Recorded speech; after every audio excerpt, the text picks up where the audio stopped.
હાલો મિત્રો, તો આજે આપણે બનાવીશું આ ઉનાળાની ગરમીઓમાં પેટને ઠંડક આપે તેવો ઠંડો ઠંડો ચીકુનો મિલ્કશેક।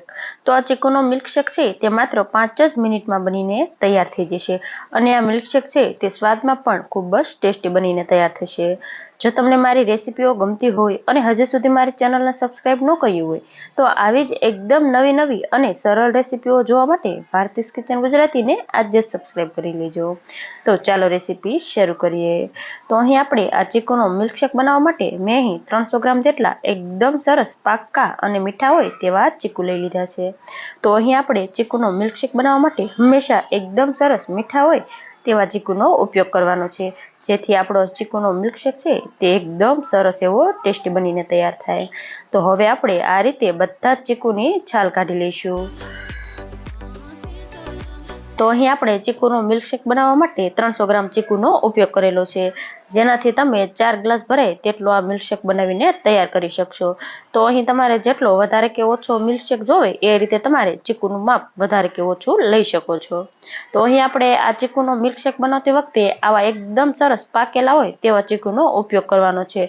અહીં જો જરા પણ કાચું ચીકુ હોય ને તો તમારે તેને અલગ કાઢી લેવાનું છે। તો એકદમ સરસ પાકા હોય એવા ચીકુનો આપણે ઉપયોગ કરીશું એટલે આપણો આ મિલ્કશેક છે તે સ્વાદમાં એકદમ સરસ એવો મીઠો બનીને તૈયાર થશે।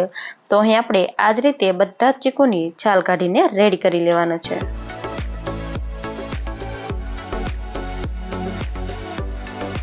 તો અહીં તમે જોઈ શકો છો આપણે બધા જ ચીકુને એકદમ સરસ રીતે છાલ કાઢીને રેડી કરી લીધા છે। તો હવે આપણે ચીકુને આ રીતે વચ્ચેથી કટ કરી લઈશું અને આ રીતે તેના આપણે મોટા મોટા પીસ કરી લઈશું અને તેમાંથી આ રીતે બિયાનો ભાગ હોય તેને આપણે કાઢીને અલગ કરી લેવાનો છે। તો આ રીતે આપણે મોટા મોટા ટુકડામાં બધા જ ચીકુને સમારીને રેડી કરી લઈશું।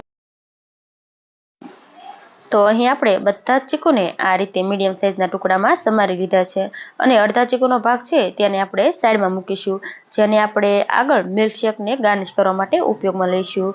તો હવે આપણે બધા જ ચીકુના ટુકડા છે તેને આપણે એક મિક્સર જારમાં ઉમેરી દઈશું અને હવે આપણે ચીકુનો મિલ્કશેક છે તે વધારે ટેસ્ટી બનાવવા માટે તેની અંદર 3 મોટી ચમચી જેટલી અહીં આપણે ખાંડ એડ કરવાની છે।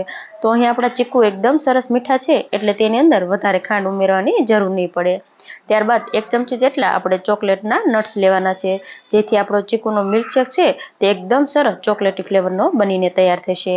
ત્યારબાદ તેની અંદર 3 ગ્લાસ જેટલું એકદમ જ ઠંડુ દૂધ ઉમેરવાનું છે, એટલે આપણે તેની અંદર આઈસ ક્યુબ ઉમેરવાની જરૂર નહીં પડે। જો તમારે અહીં આઈસ ક્યુબ ઉમેરવા હોય તો તમે ઉમેરી શકો છો।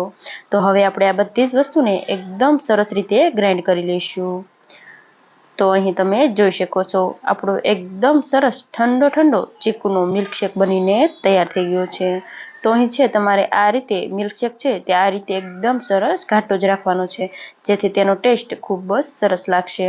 તો હવે આપણે રેડી થયેલા આ ઠંડા મિલ્કશેકને આપણે સર્વિંગ ગ્લાસમાં સર્વ કરી દઈશું।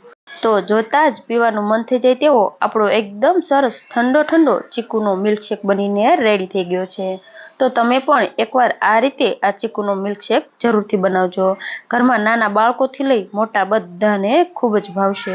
તો હવે આપણે રેડી થયેલા મિલ્કશેક ઉપર થોડા એવા ચીકુના ટુકડા એડ કરીશું, સાથે થોડા કાજુ બદામ પિસ્તાની કતરણ ઉમેરી આપણે આ ઠંડા ચીકુના મિલ્કશેકને ગાર્નિશ કરીશું। તો તમને મારી આજની આ રેસીપી કેવી લાગી મને કમેન્ટમાં જરૂરથી જણાવજો અને જો રેસીપી પસંદ આવી હોય તો વિડીયોને લાઇક કરજો, શેર કરજો અને મારી ચેનલને સબસ્ક્રાઈબ કરજો અને આવી જ નવી રેસીપીઓના વિડીયો જોવા માટે બાજુમાં આપેલા બેલ આઇકન પર ક્લિક કરજો, જેથી તમને મારી નવી આવનારી રેસીપીઓના નોટિફિકેશન સૌથી પહેલા મળે। Thanks for watching.